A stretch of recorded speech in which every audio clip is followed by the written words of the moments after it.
Hello friends, नमस्कार। कैसे हैं आप लोग। मैं आपका दोस्त हरविंदर पाल और आप देख रहे हैं आपका अपना यूट्यूब चैनल हरविंदर पाल 2661 कॉमेडी शो। दोस्तों, मैं एक बार फिर दोबारा आपके सामने हाजिर हूं लेकर एक लाभदायक और जानकारी से भरी वीडियो। दोस्तों, यह video sub inspector, platoon commander, PSC और फायर ऑफिसर की भर्तियों के ऊपर आधारित है। दोस्तों, ये जो भर्तियां हैं इनकी कुल संख्या 9534 है दोस्तों, और ये उत्तर प्रदेश में ही होनी है। लेकिन जो महिला पुरुष अलग अलग राज्य, अलग अलग स्टेट से बिलोंग करते हैं वो भी यहाँ आवेदन कर सकते हैं। दोस्तों, इसी के साथ ही मैं आगे वीडियो में बताऊंगा कि ये जो आवेदन है इनकी स्टार्टिंग डेट और लास्ट डेट भी क्या रहेगी। इसी के साथ दोस्तों, मैं आगे आपको वीडियो में यह भी बताऊंगा कि इन्हीं आवेदनों के लिए आपके डॉक्यूमेंट, दस्तावेज और आपकी शैक्षिक योग्यताएं क्या रहेंगी। वीडियो में इसी के साथ साथ मैं यह भी बताऊंगा कि आपकी शारीरिक योग्यताएं, जैसे आपकी हाइट, आपकी चेस्ट, उनका माप, जैसे आपकी दौड़ की लंबाई और वो कितनी देर में, कितने मिनटों में उनको आपको तय करनी है, वो यह सब मैं आगे आपको वीडियो में बताऊंगा। दोस्तों, इसी के साथ मैं आपको एक चीज और बताऊंगा, जैसे ये जो भर्तियां हैं सब इंस्पेक्टर, प्लाटून कमांडर और फायर ऑफिसर, इनको विभाजित किया गया है। इनके जो पद हैं इनको विभाजित किया गया है कैटेगरी वाइज, जैसे जनरल, ओबीसी, एससी, एसटी। इन्हीं सब कैटेगरी वाइज किस किस को कितनी कितनी पोस्ट इनके लिए बनाए गए हैं, इनको कितनी पोस्ट, कितने पद मिले हैं, मैं यह भी आगे वीडियो में आपको बताऊंगा। लेकिन दोस्तों, इस वीडियो को अंत तक जरूर देखें, इसको स्किप ना करें। और आपसे एक प्रार्थना भी है कि इस वीडियो को ज़्यादा से ज़्यादा शेयर करें, ताकि यह वीडियो, यह जानकारी ज़्यादा से ज़्यादा लोगों के पास तक पहुंच सके और वो भी इसका लाभ उठा सकें। दोस्तों, अगर आप मेरे इस चैनल पर नए हैं तो इस चैनल को सब्सक्राइब करें और लाइक शेयर करना ना भूलें। अगर दोस्तों आपको यह वीडियो अच्छी लगे तो आप मुझे नीचे कमेंट बॉक्स में लिखकर बता सकते हैं। इसके साथ दोस्तों चलते हैं लैपटॉप के स्क्रीन की तरफ और शुरू करते हैं इंस्पेक्टर के पदों से। दोस्तों, हम आ गए हैं अपने लैपटॉप की स्क्रीन पर। आप मेरे सीधे हाथ आप देख ही सकते हैं, मैंने आपको बहुत अच्छे से समझाने के लिए आपको इतना बड़ा बड़ा लिख के, इतने अच्छे से साफ से आपको समझाने की कोशिश की है दोस्तों। तो आप मेरे सीधे हाथ आप देख ही सकते हैं, जो फर्स्ट कॉलम आपको दिखाई दे रहा है ये सब इंस्पेक्टर का। जो सब इंस्पेक्टर में जो टोटल पोस्ट जो है वो 9027 है 9534 में से। मैंने आपको पहले बताया था कि कुल जो ये जो भर्तियां निकली हैं वो 9534 हैं। उनमें से अब सब इंस्पेक्टर के जो सेक्शन है उसके लिए सिर्फ जो पद निकले 9027 ही हैं। अब इनमें से जो जो ये सब इंस्पेक्टर हैं, इनमें महिला, पुरुष महिला दोनों ही आवेदन कर सकते हैं। तो इनमें भी कुछ जो पद हैं इनमें से बांटे गए हैं। जो मेल कैंडिडेट है, जो पुरुष उम्मीदवार हैं, उनके जो पोस्ट हैं 9027 में से वो हैं 7222 पद। 9722 पद पुरुष उम्मीदवार इस पे दावेदार कर सकते हैं, जिसमें आवेदन कर सकते हैं। उनको ही आगे एग्जाम के बाद जो एग्जाम होगा उसमें जो मेरिट लिस्ट होगी उनमें 7222 पद के लिए ही जो पुरुष वर्ग है उनको चुना जाएगा, चयनित किया जाएगा। इसके साथ जो आप सेकंड रो में आप देख रहे हैं फीमेल कैंडिडेट, महिला उम्मीदवार, इनको जो कुल पद मिले हैं वो 1805 हैं। तो ये कुल मिला के जो पोस्ट हुई हैं 9027 हैं। अब जो है कैटेगरी वाइज, जो जाति वर्ग के हिसाब से जो इनको बांटा गया है वो कुछ इस प्रकार से है। नीचे आप देख सकते हैं, आप जो देख रहे हैं पहली रो, जो फर्स्ट रो है उसमें आप देख सकते हैं जनरल वाले हैं। जनरल वालों को जो पोस्ट, कुल पोस्ट इसमें से मिली है 2017 3613 पोस्ट, 3613 पोस्ट ही मिली है। इसी तरह से ओबीसी वालों को जो पोस्ट मिली है 2437 है। इस तरह से एससी वालों को जो है वो 1895 पोस्ट मिली है। और दोस्तों, जो एसटी वाले हैं उनको भी 180 पोस्ट मिली है। और इसके जो फिफ्थ रो है इसमें जो ईडब्ल्यूएस वाले हैं इनको 902 पोस्ट मिली है। दोस्तों, ये हो गई सब इंस्पेक्टर की पोस्ट की बात है। इसके बाद चलते हैं दोस्तों प्लाटून कमांडर की तरफ। प्लाटून कमांडर में जो कुल पद हैं आप देख सकते हैं, प्लाटून कमांडर जो कुल पद हैं वो सिर्फ 484 है, और इसमें फीमेल कैंडिडेट जो महिला उम्मीदवार हैं वो इसमें आवेदन नहीं कर सकते। और मैं आपको यहाँ खास तौर से एक जानकारी दे देना चाहता हूँ कि ये जो महिला उम्मीदवार हैं वो सिर्फ सब इंस्पेक्टर के पदों के लिए ही आवेदन कर सकते हैं। बाकी पीएससी और फायर ऑफिसर के लिए महिलाएं उम्मीदवार जो है वहाँ वो आवेदन नहीं कर सकते। ये जब जो मैंने जिस साइट से सारी जानकारी प्राप्त की है उस साइट का लिंक मैं आपको नीचे डिस्क्रिप्शन में दे दूंगा। आप जाके सीधा डिस्क्रिप्शन थ्रू साइट पर अच्छे से चेक कर सकते हैं दोस्तों। तो जो मेल कैंडिडेट हैं, जो पुरुष उम्मीदवार हैं, उनको इसमें प्लाटून कमांडर कुल जो 484 ही पद मिले हैं। ये जो पद हैं जो कैटेगरी वाइज जो मैंने किए हैं वो फर्स्ट कॉलम में आप देख सकते हैं। जनरल वालों के लिए 194 पद हैं। जो सामान्य कैटेगरी के हैं जो पुरुष हैं उनको 194 पद मिले हैं। इस तरह से ईडब्ल्यूएस वालों को 48 पद मिले हैं, ओबीसी वालों को 131 पद मिले हैं और एससी वालों को 101 पद मिले हैं।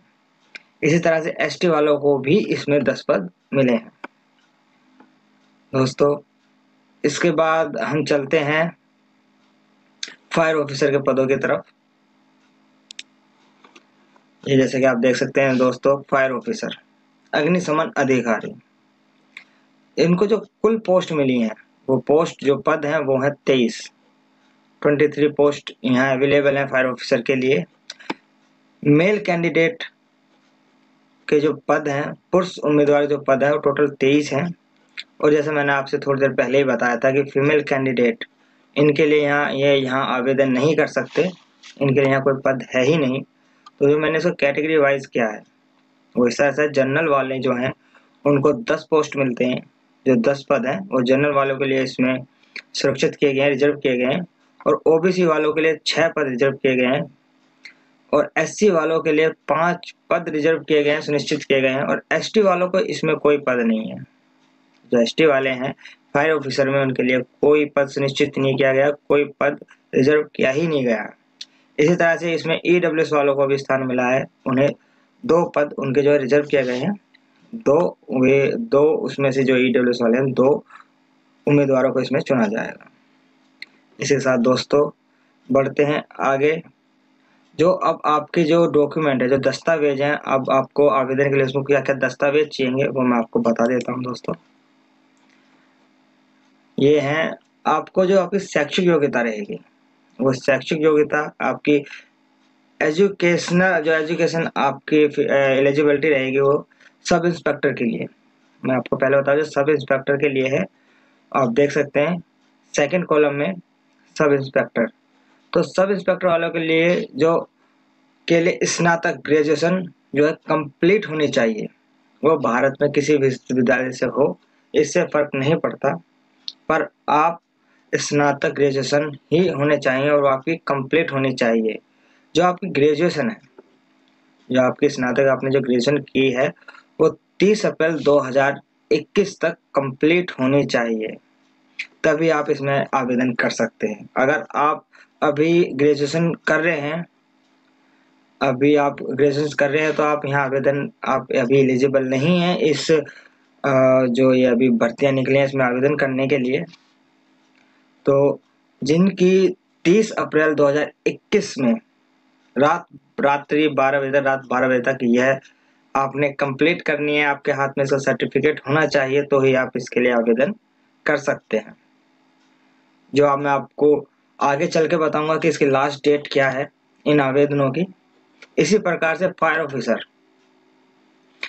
ऑफिसर में भी आपके स्नातक ग्रेजुएशन ही मांगी गई है, लेकिन इसमें एक छोटा सा चेंज है, छोटे एक्स्ट्रा डिमांड है फायर ऑफिसर के लिए। ये जो आप ग्रेजुएशन करोगे वो साइंस साइड से ही होनी चाहिए, तभी आप आवेदन कर सकते हैं, अन्यथा आप फायर ऑफिसर के लिए आवेदन नहीं कर सकते, आप फॉर्म अप्लाई नहीं कर सकते।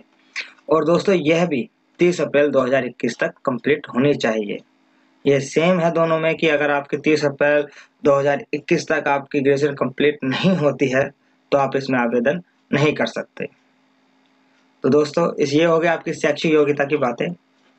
आपकी जो आपकी एजुकेशन है, आपके डॉक्यूमेंट जो होंगे, आपको ये इस तरीके से आपको ग्रेजुएशन कंप्लीट करनी होगी 30 अप्रैल 2021 तक।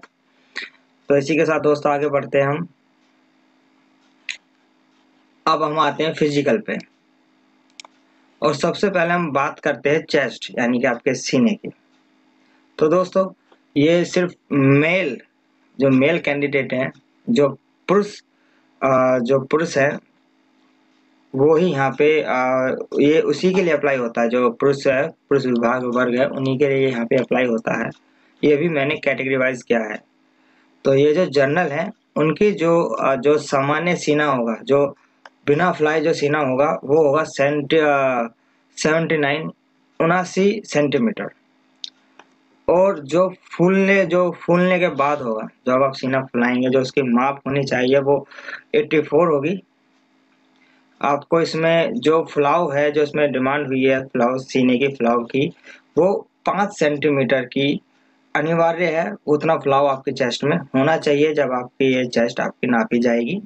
इसी तरह ओबीसी वाले और एससी वालों को भी सेम रहेगी 79 सेंटीमीटर, 84 फूलने के बाद, और फूलने से पहले 79। जो सामान्य आपकी चेस्ट है, जो पहले सामान्य आपकी जाकर नापी जाएगी, वो 79 होनी चाहिए। और जब आपको फुलाने के लिए बोला जाएगा तो आपका जो फुलाव है 5 सेंटीमीटर इसमें अनिवार्य है, इसलिए 84 है, 84 है।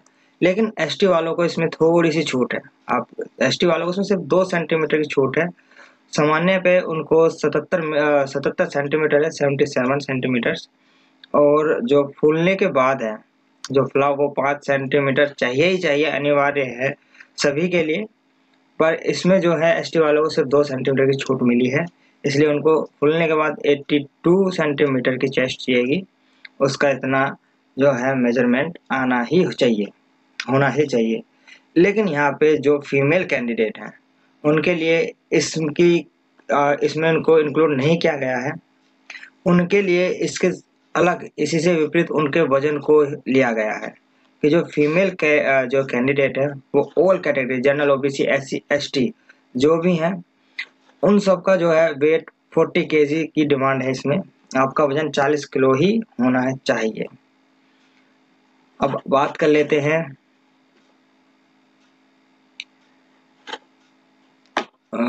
चलते हैं आगे। अब बात कर लेते हैं शारीरिक योग्यताएं, फिजिकल एलिजिबिलिटी, आपकी हाइट की। दोस्तों हाइट जो है, जो मेल कैंडिडेट हैं, जो पुरुष उम्मीदवार हैं, जो उनकी हाइट रहेगी वो कुछ इस प्रकार से है। आप देख सकते हैं जो मेरा फर्स्ट कॉलम है उसमें ये है जर्नल, सामान्य, उनके लिए जर्नल, ओबीसी, एससी, इन तीनों कैटेगरी के लिए 168 सेंटीमीटर आपके हाइट चाहिए, 168 सेंटीमीटर। और जो एसटी वाले हैं इनमें इनको 8 सेंटीमीटर की इसमें भी छूट मिली है, इनको 160 सेंटीमीटर इनकी हाइट होनी चाहिए। ये मेल उम्मीदवारों की मैं अभी बात कर रहा हूँ, जो जर्नल हैं और ओबीसी वाले हैं, एससी वाले हैं, उनका जो है 168 सेंटीमीटर की उनकी हाइट होनी चाहिए। और जो एसटी हैं, जो एसटी वाले हैं, उनको 160 सेंटीमीटर की आपकी उनकी हाइट होनी अनिवार्य है। अब बात कर लेते हैं महिला उम्मीदवार की। ये सब इंस्पेक्टर जो पोस्ट है, जो पद है, ये उनकी बात चल रही है यहाँ पे। ये सब उन्हीं के लिए अनिवार्य है, बाकी तो किसी चीज के लिए अनिवार्य नहीं है। बाकी अब बात कर लेते हैं जनरल वालों की, जो फीमेल के लिए है मैं बात कर रहा हूँ अभी। जो जनरल है, जनरल महिलाएं हैं, उनकी जो हाइट, जनरल, ओबीसी और एससी, जो उनकी जो हाइट है, इनमें 150 सेंटीमीटर की डिमांड की गई है। जो 1 सेंटीमीटर की आपकी हाइट इसमें मांगी गई है। लेकिन यहाँ भी जो आप देखेंगे एसटी, जो एसटी वाले हैं, उनको यहाँ भी 3 सेंटीमीटर की छूट मिली है। इसी साथ दोस्तों चलते हैं आगे। अब दोस्तों बात कर लेते हैं दौड़ की। दोस्तों जो आपकी दौड़ है, जो मेल उम्मीदवार हैं, ये जो दौड़ है मेल उम्मीदवार के लिए मैं बता देता हूँ। उनको जो कुल जो उनको दौड़ना है वो 4.8 किलोमीटर उनको दौड़ना है। और ये जो दौड़ कंप्लीट उन्हें करनी है वो 28 मिनट में कंप्लीट करनी है दोस्तों। मैं एक बार फिर आपको बताता हूँ, जो मेल उम्मीदवार हैं उनको 4.8 किलोमीटर 4.8 किलोमीटर उनको दौड़ना है और 28 मिनट में उनको ये कंप्लीट करनी है। इसके साथ दोस्तों बातें कर लेते हैं महिलाएं उम्मीदवार के लिए। जो महिला उम्मीदवार है उनके लिए बात कर लेते हैं। उनको जो कुल उनको 2.4 किलोमीटर रन करना है, 2.4 किलोमीटर उनको दौड़ना है और ये जो दौड़ है उनकी कंप्लीट होनी चाहिए 16 मिनट में। उनको ये जो है ये 16 मिनट में उनको कंप्लीट करनी है। इसी के साथ दोस्तों चलते हैं आगे। अब दोस्तों अब ये जो परीक्षाएं जो होंगी, जो आपका एग्जाम होगा वो ऑनलाइन होगा और ये ऑनलाइन लिखित परीक्षा है। और जो इन परीक्षाओं में आने वाले विषय हैं मैं अब आपको यहाँ बता देता हूँ। ये जो विषय हैं आप देख सकते हैं, सामान्य हिंदी, ये एक विषय होगा आपका जिसके ऊपर आपका एग्जाम चलेगा। ये पहला विषय है। इसमें जो आपके प्रश्न संख्या है, जो आपके क्वेश्चन है, उनकी संख्या 40 होगी। और ये सामान्य हिंदी का जो पूरा क्वेश्चन पेपर है ये पूरा 100 अंक का होगा। इसके पूरे 100 अंक होंगे। इसी के साथ दूसरा विषय जो है आपका है वो मूल विधि, संविधान और सामान्य ज्ञान। आप देख सकते हैं ये सेकंड पेपर में आपका जो है विषय है मूल विधि, संविधान और सामान्य ज्ञान। ये भी इसमें भी आपको 40 प्रश्न मिलेंगे करने के लिए और इसके भी जो पूर्णांक जो होंगे वो होंगे 100। आपको इसको जो है अगर आप 40 से 40 कंप्लीट कर लेते हैं आपको 100 अंक मिलेंगे।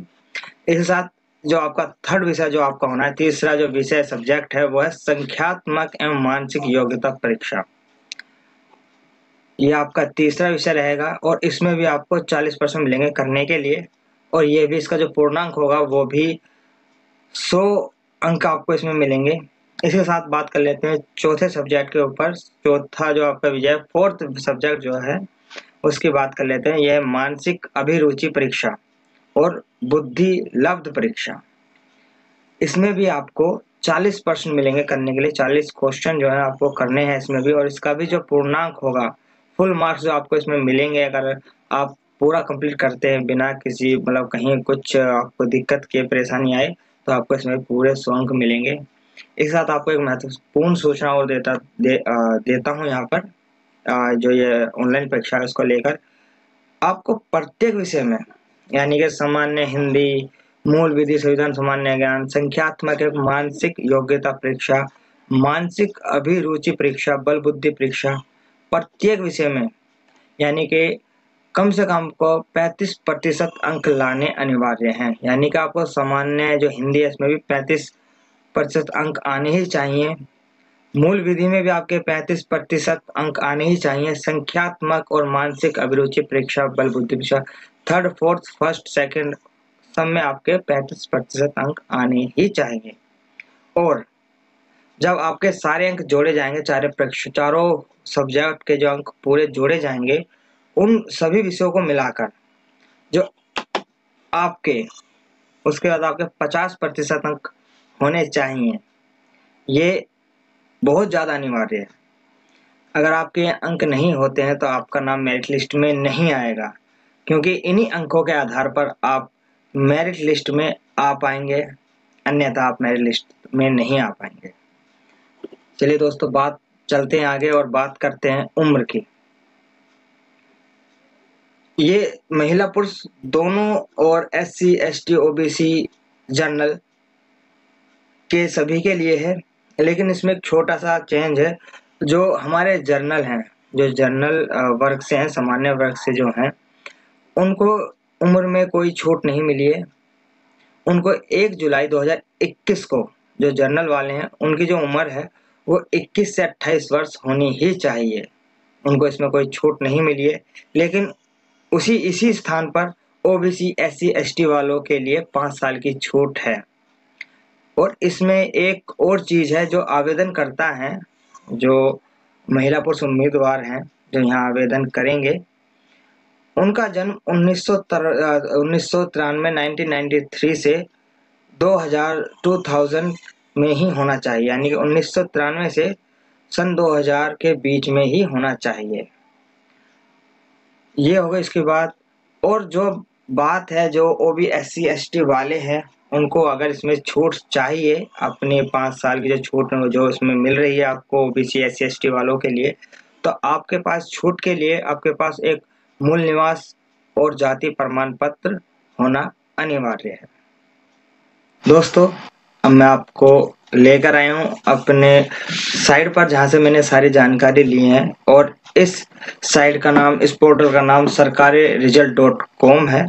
दोस्तों, आप खुद से भी इस साइट पर आकर जो भी गवर्नमेंट सेक्टर की तरफ से जितनी भी जॉब प्रोवाइड होती हैं, आप यहाँ से खुद भी आकर उनकी जानकारी ले सकते हैं, उनको आप यहाँ से देख सकते हैं। उसके बाद दोस्तों, जैसा कि अभी मैं आपको जो ये रिक्रूटमेंट चल रहे थे, जिनके बारे में अभी आपको बता रहा था, UP police sub inspector SI recruitment 2021, apply online form for जिनके लिए आप अप्लाई करोगे सब इंस्पेक्टर के लिए, उनके जो पद हैं, उन जिन पदों के लिए आप अप्लाई करोगे, जो वो पद हैं 9534। ये अभी मैंने आपको पहले वीडियो में बताया ही था। और ये जो इसकी एक शॉर्ट जो शॉर्ट इंफॉर्मेशन है, वो Uttar Pradesh police recruitment and promotion board UP PRPB are invited to online application. ये उत्तर प्रदेश पुलिस वालों ने इस भर्ती को आपको आमंत्रित किया है, वो यूपी पुलिस रिक्रूटमेंट वालों ने, यूपी PRPB वालों ने इसको आमंत्रित किया है। और इसकी जो लास्ट डेट है, लास्ट और बिगिनिंग डेट जो है, जब आप इसकी आवेदन करना शुरू करेंगे, वो डेट है 1 अप्रैल 2021, और उसी प्रकार से इसकी लास्ट डेट जो है, जब तक जहां आपका लास्ट टाइम होगा अपडेट इसका आवेदन करने का, अप्लाई करने का, वो 30 अप्रैल 2021 रहेगी। दोस्तों, बात कर लेते हैं जो इस फॉर्म की फीस की, जो आपको फीस देनी, तो ऑल कैटेगरी जो है, जनरल OBC SC ST सभी के लिए 400 रुपये मैंडेटरी है, वो आपको यहाँ करने ही करने हैं। 400 रुपये फॉर्म फीस है सभी के लिए, इसमें किसी के लिए कोई रिलैक्सेशन नहीं है, कोई छूट नहीं है। और आप ये जो एग्जामिनेशन फी है, आप इसे e challan, debit card, credit card, net banking किसी के थ्रू भी पे कर सकते हैं। दोस्तों, एज लिमिट की मैं आपको बता ही चुका हूँ, सभी कुछ हो ही गया है।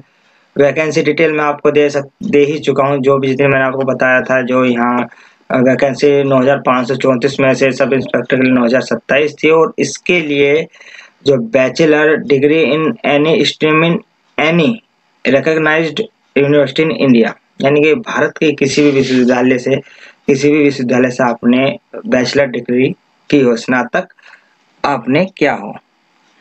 प्लाटून कमांडर में 484 पद, फायर ऑफिसर 23 पद, यहाँ आपको बता ही चुका हूँ। इसमें साइंस साइड से आप यहाँ भी देख सकते हैं, ये पेज है, bachelor degree in science in any recognised university in India, ये मैं सब आपको बता ही चुका हूँ दोस्तों। अब यहाँ उन्होंने कैटेगरी वाइज इसको बताया है, जो मैंने पीछे आपको बताया, इन्होंने यहाँ भी बताया है। मेल फिजिकल जो होगा आपका, दौड़, चेस्ट, हाइट, सब यहाँ पे आपको बताया है। इसी के साथ दोस्तों, आप ऑनलाइन आवेदन कब करेंगे, आप जब इस साइट पर आएंगे, मैं आपको इस साइट का लिंक नीचे डिस्क्रिप्शन में भी दे दूंगा। आप इसको 1/4 पर आके, ये यहाँ पे लिंक जो एक्टिवेट हो जाएगा, आप यहाँ पर आके 1/4/2021 से यहाँ आवेदन, इसी साइट पर आके आप आवेदन भी कर सकते हैं। इसके बाद जितनी भी नोटिफिकेशन है, आप इसके बाद जो नोटिफिकेशन है, इसकी डिटेल, ये तो एक शॉर्ट फॉर्म में आपको डिटेल मिली है इस पेज पर।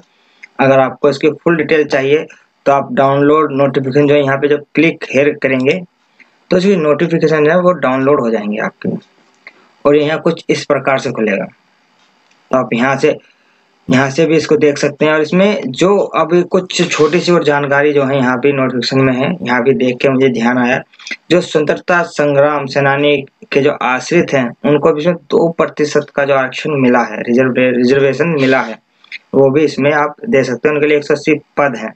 और जो भूतपूर्व सैनिक हैं, उन्हें 5% का उनका रिजर्वेशन है, वो इसमें 451 है, वो भी कर सकते हैं। और महिलाओं को तो 20% का रिजर्वेशन जो है मिला ही है, वो 1805 उनके लिए है। यहाँ भी इन्होंने जो पद इन्होंने जिस तरीके से विभाजित किए थे, वो इन्होंने यहाँ भी डिटेल अच्छे से दी हुई है, ये आप यहाँ देख सकते हैं। और यहाँ पे जो भी सारी डिटेल हैं, जो भी डिमांड है आपके मूल निवास प्रमाण पत्र, जाति प्रमाण पत्र, वो कब से, एक डेट, पर्टिकुलर डेट इन्होंने बताई हुई है, वो सारी जानकारी इसके अंदर आपको मिल जाएंगी। आप इसको अगर अच्छे से पढ़ेंगे, आपको एक बार ये डाउनलोड करना होगा इसी साइट पे, इसी लिंक में। एक बार फिर आपको बता दूं, इस साइट का लिंक जो है मैं अपने डिस्क्रिप्शन बॉक्स में नीचे आपको दे दूंगा। आप यहाँ के सारी डिटेल को अच्छे बारीकी से आप अध्ययन कर सकते हैं दोस्तों। और नीचे चलते हैं, इसी के साथ इसमें आवेदन प्रारंभ की जो मैं आपको डेट बता चुका हूँ, लास्ट डेट, सब कुछ। इसी के साथ विषय भी मैं आपको बता ही चुका हूँ, आपको यहाँ दे सामान्य हिंदी, मूल, विधि विधान, ये सब कुछ संविधान सब मैंने आपको बता ही दिया है। अब बात कर लेते हैं, जो ये परीक्षा होगी वो कितने घंटे की होगी। ये जो ऑनलाइन परीक्षा है आपकी, जिससे ये अब मैंने अभी आपको बताया था, इस साथ चारों जो सब्जेक्ट है, प्रत्येक जो आपका एग्जाम होगा वो 2 घंटे का होगा, 120 मिनट का होगा वो टोटल ही ये होगा। ये जो डिटेल मैंने आपको दी थी कि आपके कम से कम सेवा नियमावली के 7वें संशोधन के अनुसार ऑनलाइन लिखित परीक्षा के प्रत्येक विषय में 35% अंक और कुल 50% अंक प्राप्त करने में विफल रहने वाले अभ्यर्थियों को भर्ती के लिए पात्र नहीं होंगे, यानी कि मेरिट लिस्ट में नहीं आएंगे। मेरिट लिस्ट के लिए आपको 35% प्रत्येक विषय और 50 अंक पूर्णांक, चारों विषय के जो अंक जोड़े जाएंगे उनका जो पूर्णांक होगा वो 50% होना ही चाहिए। और इसी के साथ आगे जो ये ऑनलाइन लिखित परीक्षा का पाठ्यक्रम है, सब कुछ मैंने आपको बता ही दिया है। ऊंचाई मैंने जैसा आपको बताया, अभ्यर्थियों के लिए 168 और जो अनुसूचित जनजातियां अभ्यर्थी हैं उनके लिए न्यूनतम ऊंचाई 160 सेंटीमीटर है। इसी तरीके से सीना, सब कुछ मैंने आपको पहले बता ही दिया। नीचे चलते हैं, कुछ एक दो इसमें एक महत्वपूर्ण थोड़ी जानकारी है, वो भी मैं आपको बता दूं कि जैसे जो स्वतंत्रता संग्राम सेनानी हैं उनके लिए भी हैं। और इसमें एक खास बात और है, ये आप सेक्शन यहाँ देख सकते हैं, जो टिप्पणी पे आ रहा है, जो गोद लिए जाने के फलस्वरूप संबंधित बच्चा गोद लेने वाले व्यक्ति की अपनी संतान स्वरूप हो जाता है। अतः यदि अनुसूचित जनजाति का कोई व्यक्ति किसी स्वर्ण बच्चे को नियमानुसार गोद लेता है तो बच्चे को आरक्षण व्यवस्था के अंतर्गत ये अनुमन्य होगा, यानी कि जो बच्चा गोद लिया हुआ है, SC ST वालों ने, जो अनुसूचित और पिछड़ा वर्ग जिन्होंने भी अपने बच्चे, किसी बच्चे को गोद लिया है, वो भी जो इसमें लाभ हो रहा है 5 साल का, वो उस बच्चे पे जो है वो बच्चा, उस बच्चे को ये लाभ उसे मिलेंगे। ये यहाँ पे एक सूचना दी हुई है। और नीचे कुछ और भी है,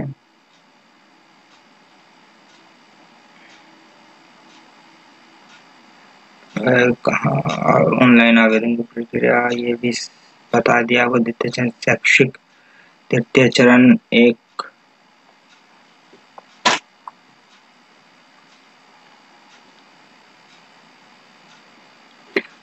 और दोस्तों 2 चीज इसमें अभी ये 7.5 7.6 की जो रो है, मैं इसमें बता दूं कि आपने एक बार आवेदन कर दिया, उसके बाद या उसके पश्चात उसमें कोई संशोधन आप नहीं कर सकते। यानी कि आपने जो एक बार अप्लाई कर दिया, आपने एक बार सबमिट कर दिया फॉर्म फिलअप करके, उसके बाद इसमें कोई भी करेक्शन नहीं होगा।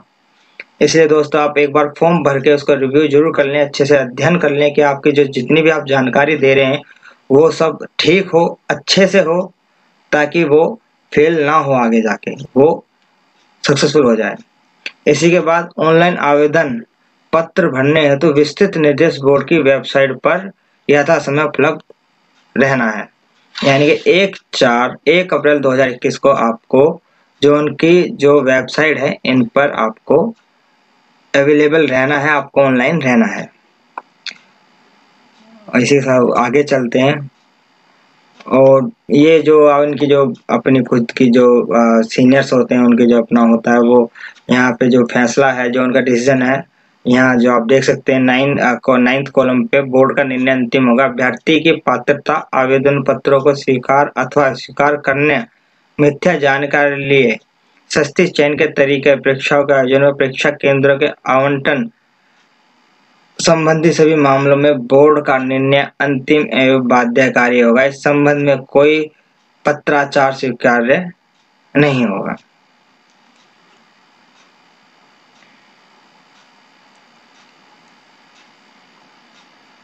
थोड़ा सा और नीचे चलते हैं, आपको बहुत सारी चीजें इसमें देखने को मिल जाएंगी। ये जाति प्रमाण पत्र है, कुछ इस प्रकार का होगा। और 2014 दिनांक 17 दिसंबर 2014।